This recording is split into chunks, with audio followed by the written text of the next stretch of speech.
All right. I started the recording. Okay. All right. So, Shao, this is evidence rules 401 to 403, particularly having to do with relevance. So, because this is the first session, I figure I would just give a basic overview of what the rules of evidence are and how they play into mock trial. So this is like the legal stuff behind it, a codification of common law evidence rules. There's like this thing called the Rules Enabling Act. And I'm sure you guys will learn more about this in Civ Pro. And you'll like go into the confusing question of whether like this is just federal common law or whether it's something else.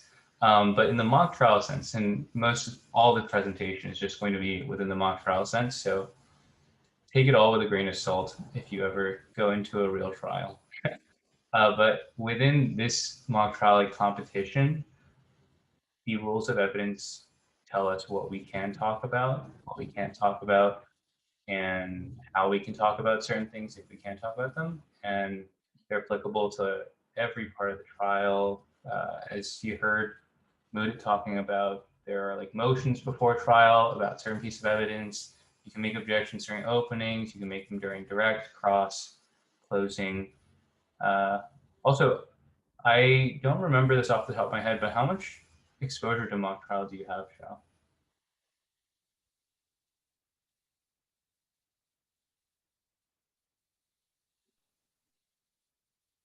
And Sorry, what? nothing specific. So is all this new to you, or I am don't just have any exposure. Okay. Yes. Okay. Yes. All of it is cool. completely new. All right. So yeah, if anything, I'm just glossing over it, and you need a second to go over it, let me know. But yeah, so that's like a really basic overview, and I think the idea behind these workshops is to walk through some of those rules, and hopefully you'll have a chance of applying them during the internal tournament, whatever tournament you're doing this fall. So the next thing is making an objection. So how do you make an objection? So first they have to be timely. So once the objectional statement happens, it's like a hearsay statement or an irrelevant statement, you have to object right then and there. You don't need to wait for the witness to finish their answer. Usually if it's an objection to the question, you kind of want to wait to some extent to see what the question is, because that sometimes might affect whether or not you should be making an objection or not. But in terms of if it's the witness answering, you want to cut it off as soon as possible, because like one of the big things in trial, or at least in mock trial, that the judges always repeat is you can't unring the bell. And the idea is you don't want the jury to hear evidence that is inadmissible, because even if the judge afterwards says, hey, you can't use that in your conclusion, that evidence is excluded, the jury's still going to remember it. They're still going to bring it back into the jury deliberation room. So to that extent, one of the hallmarks of being a good trial attorney is making sure that they don't even hear it to begin with. That comes in the form of making those pretrial motions. It also comes in the form of just being quick and timely when you object. And if you object like to an answer that was 3 or 4 answers before, the judge is just not going to entertain it generally.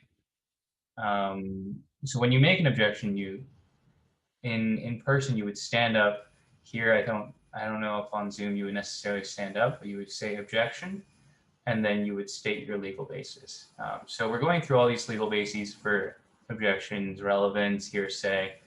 So in this case, for 401 through 403, you would say objection, relevance. And the idea when you object is you want to be quick, you want to be clear, you want to be to the point. So the idea is to state all of your grounds up front. So sometimes something is objectionable for multiple reasons, and we'll kind of talk about all those different reasons, but just so you can understand the context of why this knowledge is useful, you would object to relevance, maybe you object it's more prejudicial than probative.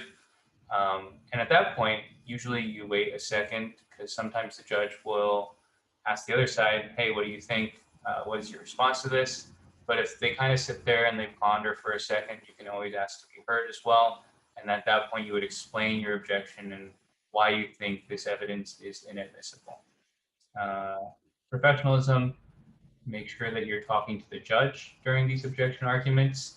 You don't want to be talking to the other attorney. This is less of an issue over Zoom, But a big issue that a lot of people have, and me included, is when these objection arguments happen, you'll kind of make eye contact with the opposing side instead of the judge, and it should always be all communication goes to the judge. So if you're asking opposing counsel to clarify their objection, you ask the judge, Your Honor, could you ask opposing counsel to clarify their objection? Everything is to the judge. Nothing is directly to them unless it's like you dropped your pen or something like that. Something like very casual, like not within the structure of the trial. And then finally, and this is if you win your objection, if you objection on relevance, the judge says, oh, sustained. At that point, you want to move to strike because what that means is that that evidence or whatever testimony was just elicited will be struck from the record. If you don't do that, I don't really know what happens in real trial, but I do know in mock trial, they like it when you do that because it shows that you're being attentive and it shows that you know how to follow up on your victory once you have it. I think maybe if you don't ask, maybe it's not stricken. That seems wrong to me. But again, I wouldn't know. This is all within the mock trial context. So those are the basics of making an objection. Josie, did you have a question? Yes, Professor. What happens if I object to a question and the judge says, yes, it's sustained? Do I still motion to strike that question? Oh, great question, Josie. So you wouldn't need to motion to strike a question. It's only answers. And why is that? Because the answers of the evidence questions, I think this is something you'll go through in hearsay as well, but they have no inherent truth value. But yeah, I think that's something that's a really good point because judges, the point of mock trial is to make the judge think that you're good at mock trial or you're good at trial. And having that knowledge of certain distinctions will show that you are knowledgeable. And that's one step closer to winning the round. So objections in mock trial, why do we make them? So this is just my philosophy on why you make objections. Lots of people have different philosophies on like when you should make objections, and I'm sure you'll develop your own inherent philosophy once you've done your fair amount of objections. But the first and probably most widely agreed upon reason is that you want to keep out harmful evidence. So it's an adversarial system. Other side wants to bring in evidence. You want to keep it out if you can. And to that extent, if the other side brings in a clearly objectionable evidence, it's your job as the adversary to keep that out. The judge isn't going to do it for you. Whether that's a good thing or a bad thing about our legal system, not really a question here in mock trial. To be good or to be seen as good, it's your job to be quick. It's your job to be attentive. It's your job to always be listening to what they're saying. So to that extent, if you miss something, you miss something. Unless the judge is like, usually this only happens if the judge thinks you're losing. If the judge thinks you're losing, they might be like pointing out things for you and helping you along. Otherwise, the judge is really this impartial party that's not going to be helping you with any of your objections. So that's the first reason. The second reason is more of a strategic, is again a strategic reason. A lot of objection rulings are really discretionary. One judge might find something to be irrelevant that another judge finds to be relevant. There's a lot of room for interpretation within the rules of evidence. So each judge generally has different views of certain rules. So something that's good early in a round. So at the beginning of a round, after openings on that first witness, that direct examination or that first cross-examination, it's always helpful to throw out a couple objections, not necessarily these relevance objections, but just objections in general to see how the judge takes to them. Some judges are really willing to sustain objections. Some are really willing to overrule objections. It's just something that's good to know at the beginning of the round so that, oh, you know that this judge really likes relevance objections. I'm going to make more relevance objections. Or, oh, you know, this judge doesn't like relevance objections. I'm not going to make those. I might try out other ones. Or maybe that's a message that I shouldn't be objecting at all because when I made that objection, that judge frowned and didn't seem to like objections in general. So it's really just about getting that final score that's a good score And part of that is knowing your judge and seeing how they react to certain objections. The third reason is to show that you are the better advocate. Sometimes evidence is objectionable, but even if it comes in, it's not going to do much to your case. So in the real world, you might not worry too much about it because, hey, my client's still going to be innocent at the end of the day. My client's still going to, or the other side's still going to be liable at the end of the day. But in mock trial, there's an argument to make those objections because it's an opportunity to show that you are better than them, to show that you are better at the rules of evidence, show that you have a better knowledge, so that you can argue these things better. The whole mock trial competition is about this comparison between you and the other side. So to that extent, any opportunity you have to kind of show that you are better is one that you should take. Of course, if you think that the other side is going to argue the objection better than you, that might be a reason not to take the objection. But generally, the better reason would just be that you would lose. But yeah, this is a reason to take an objection, even if you think you would lose. If you think the other side has like a weak link, if you think that they don't seem to know the rules of evidence that well, this is like an opportunity to create that attorney on attorney action that there's so little of that within mock trial. Because if you think about it, opening statements, I'm not sure how much you know about opening statements, but opening statements, there's not supposed to be any argument. It's not really a debate style. It's one person speaks, the other person speaks, you move on. Direct examination, again, that's just one attorney and the witness that they perhaps cross-examination. Again, that's not even attorney against attorney, that's attorney against witness. Closing arguments, maybe you get a bit more of that because they're supposed to be arguments. But other than that, objections are really the only opportunity to go mano y mano, basically. So they're one that you should take if you think that you'll come off better. And the final reason is just to throw off the rhythm. A direct examination without objections is really different than the same direct examination with objections. Direct examinations are when you question your own side's witness, and the idea is to kind of tell a story and be conversational and be natural. And those are the things that score well on direct examinations. But if you object, you throw off that story, you make it less of a conversation, you bring them back to this sort of trial. And it's harder for them to focus just on the story when they see you making all these objections and interrupting their flow. And so to that extent, it's helpful to throw in objections, even if you think you're going to lose them, just to throw off that flow. But again, these are all like really discretionary. You go from any competitor and they'll probably have different views. These are just so finally, let's get to the doctrinal knowledge. So this is 401. This is the test for relevant evidence. So these are the federal rules of evidence. You can find them by just searching up FRE like 401, 403. The site I usually use is like the Cornell rules of evidence. But yeah, this is what shows up if you search up 401 test for relevant evidence. I'll just read it off. Evidence is relevant if it has any tendency to make a fact more or less probable than it would be without the evidence, and the fact is of consequence in determining the action. So I'll go ahead and start this off by saying you should be making very few relevance objections, if any, in any trial. Usually there's a better objection.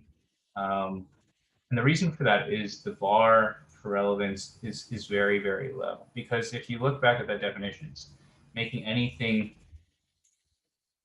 make a fact more or less probable. There's no like word there saying how much more or less probable, and that's because there isn't that requirement for relevance. If it makes anything slightly more or slightly less probable, it falls under 401A.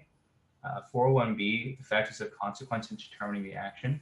What that means is that it's relevant to, it has legal relevance.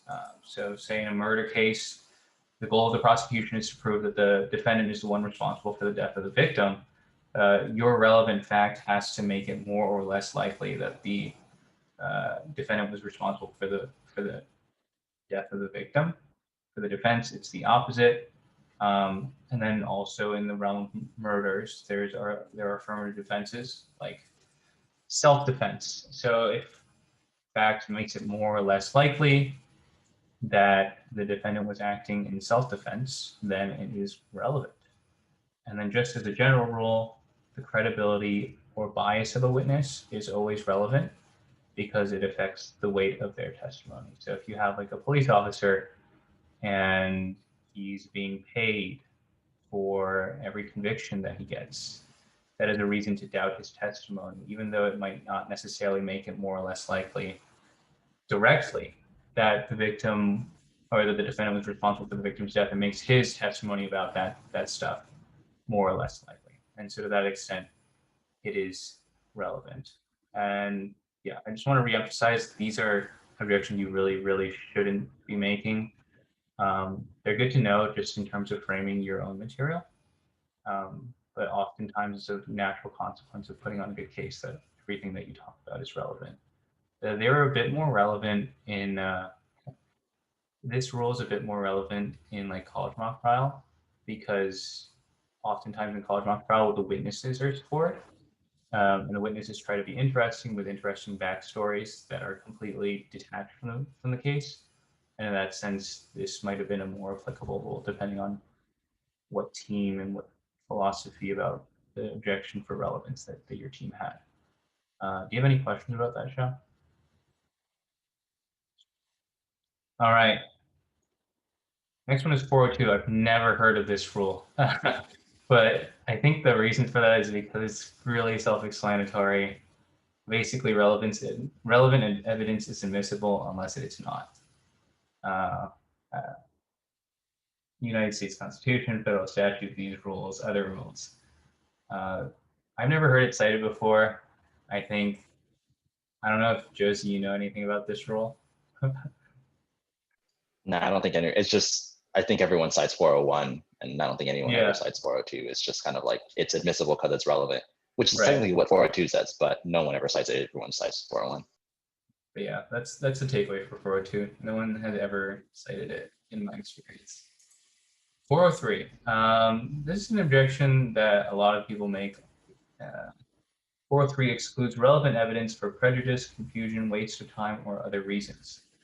The court may exclude relevant evidence if its probative value is substantially outweighed by a danger of one or more of the following: unfair prejudice, confusing the issues, misleading the jury, undue delay, wasting time, or needlessly presenting cumulative evidence. So kind of breaking it down, all evidence is prejudicial against, all evidence presented by an adverse party is going to be prejudicial against your client, the person that you're representing, or the party that you're representing. The key takeaway from 403 is this bolded section. The court may exclude relevant evidence if its probative value is substantially outweighed by a danger. So that should be the first word that comes out of your, or not the first word, but it should be a phrase that comes out of your mouth every single time that you make this objection or that you're responding to this objection. If you're making the objection, you say, yes, Your Honor, the probative value is substantially outweighed by the danger of confusing issues, or the prejudicial, or the unfair prejudice, and we'll get into what these things mean, but that word substantially outweighed, that's the key word. Especially when you're defending against this objection, you have to say, Your Honor, 403 only excludes evidence if its probative value is substantially outweighed. It's not substantially outweighed here. Here's why. Because this is kind of the balancing test. It clearly really favors evidence being admitted, but there are some cases where the probative value is outweighed, and some of those cases include evidence that inflames the passions of the jury. So for example, gruesome pictures of the victim in a homicide case. Now this assumes that the pictures themselves don't really tell you anything that is important in terms of, oh, the bullet came from this side, which means it must have been someone behind him. This example is offered solely to show like, oh, like in the case of the prosecution presenting this evidence just to be like, wow, that is disgusting. Whoever did that must have been awful. And then you attribute those feelings to the defendant because the prosecution says that they were the ones. Basically, the idea is like evidence that creates like some sort of illogical, irrational desire to find a certain way. It's kind of followed here, or not really followed here, but other evidence might be, oh, like sob stories, like, oh, and it's like the saddest day of my life, blah, blah, blah. Like to some extent, like you allow that because you don't want to come off as a jerk when you object to that testimony of like a widow or something like that in trial, because part of mock trial is staying likable. But also, like when it gets too far, judges will expect you to object, because when the widow keeps going on and on about how sad their life was and how it was like the worst day of their lives, that will make the jury more likely to find for the widow, because they feel sympathetic for her, even though there's really no like facts being elicited that are relevant in the sense of 401. Does that make sense? Can't really tell because sometimes your picture freezes. Another way that the unfair prejudice of an evidence might outweigh its probative value is evidence can be used in a manner that violates an evidence rule. And this is something I'm sure that will be more prevalent in some of the other rules, especially like hearsay and 404, which is character evidence. But sometimes evidence can be used for different reasons. So if I say Josie's shirt is blue, someone might offer that to show that Josie's shirt was in fact blue, or they might offer to show that I thought Josie's shirt was blue, and that's why later today I put on a blue shirt to match with Josie. Kind of a fine distinction, but you can kind of tell that they're like one piece of evidence, one piece of testimony can be used for multiple reasons.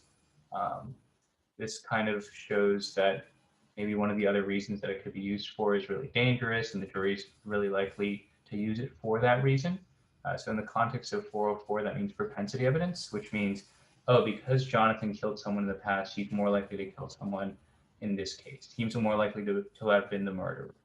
And I haven't really thought out this example to the extent, but like maybe they're using that for some other use. And then maybe the defense counsel will argue, well, it's really hard for the jury to be able to separate that other use of this evidence from the inclination to be like, oh, he's done it in the past, so he's more likely to do it now.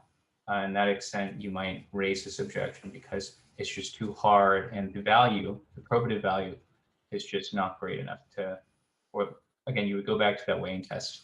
The probative value is not substantially outweighed by the unfair prejudice. So the next one, did you have any questions about that?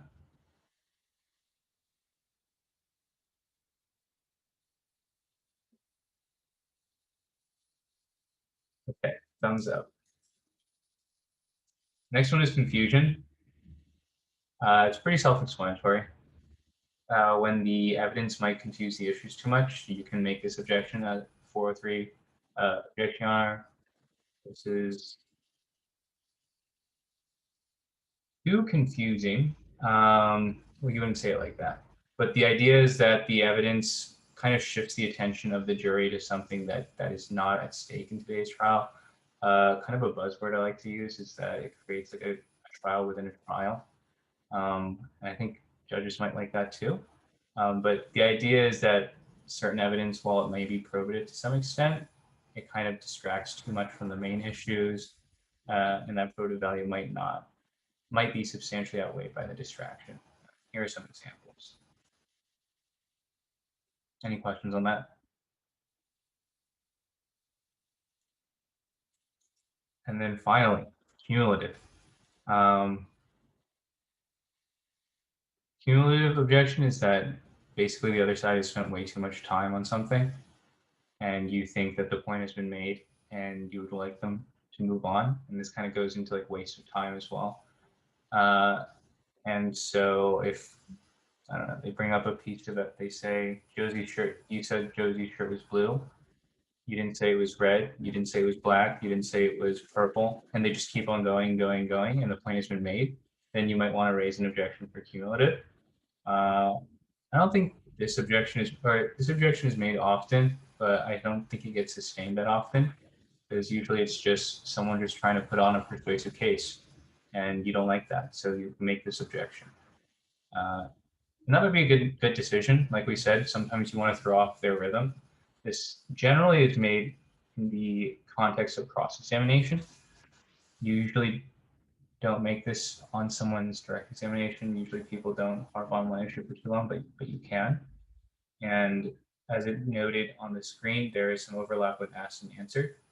Asked and answered is an objection that says, if I'm asked, you thought Josie's shirt was blue? I say yes. And they say, you thought Josie's shirt was blue?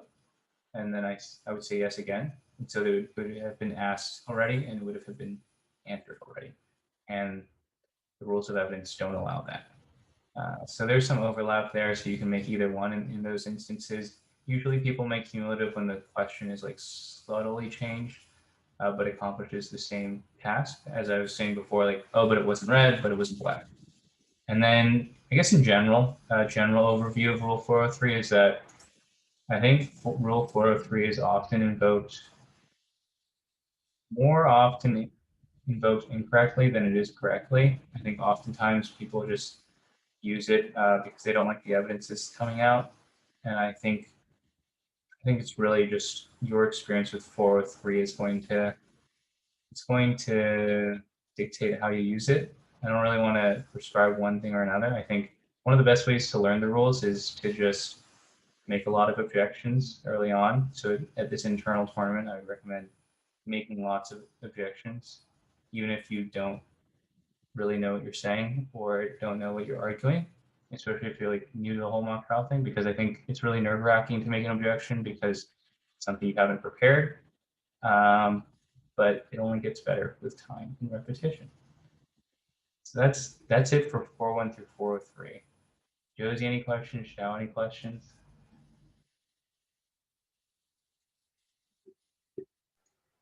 Professor, could you give us examples of how you would object to relevance, or what do you say when you're objecting to relevance? Yeah, so let's say the case is about whether Josie murdered someone. And I asked Josie, what is your favorite type of ice cream? And then you might say, objection, Your Honor, relevance. And then that's kind of self-explanatory. So the judge would probably understand the objection just from you saying relevance. But sometimes they would be like, huh? And then you would say something like, Your Honor may be heard. And they would say, yeah, sure, Shao, go ahead. And you would say, Your Honor, this case is about whether Josie murdered someone. It's not about his favorite type of ice cream. That doesn't make any fact in this case more or less likely. And the judge would be like, good point. And then they'd probably go to the other side. For objection this clear, they'd probably just rule immediately. Oh, and that's something I hadn't mentioned. Just objections in general, if the judge does rule immediately, a lot of judges do. In those cases, I would encourage you to at least the first time ask, may I be heard, if you think that you have a good reason to combat their ruling. So if I said objection, relevance, and the judge said overruled, I might say, may be heard. And then they might say yes, or they might say no. And if they say no, that's probably a suggestion that you shouldn't do it again. For 403, let's say the widow example, they're like, what was that day like when your husband died? It's like, it was the most awful day of my life. He was my partner, blah, blah, blah. Like, we were supposed to live happily ever after, sort of thing. And they just keep on going on and on. You might say, objection, Your Honor, Rule 403, substantially more prejudicial than it is probative. And again, the judge would probably understand. But again, if they don't understand, you might want to say, may be heard. And then you would explain why you think it's more prejudicial than probative. Your Honor, this has no real probative value. It only serves to inflame the passions of the jury. That's like a big phrase that people like to see in the 403 objection if it's to unfair prejudice. If it was, they were just being cumulative, if they just kept asking what color the ship was, objection, Your Honor, 403, this is needlessly cumulative. And then again, the judge would probably understand, but if they didn't, you might say maybe heard. And then you would say, Your Honor, they've already established this fact. At this point, it's just cumulative. Any other questions?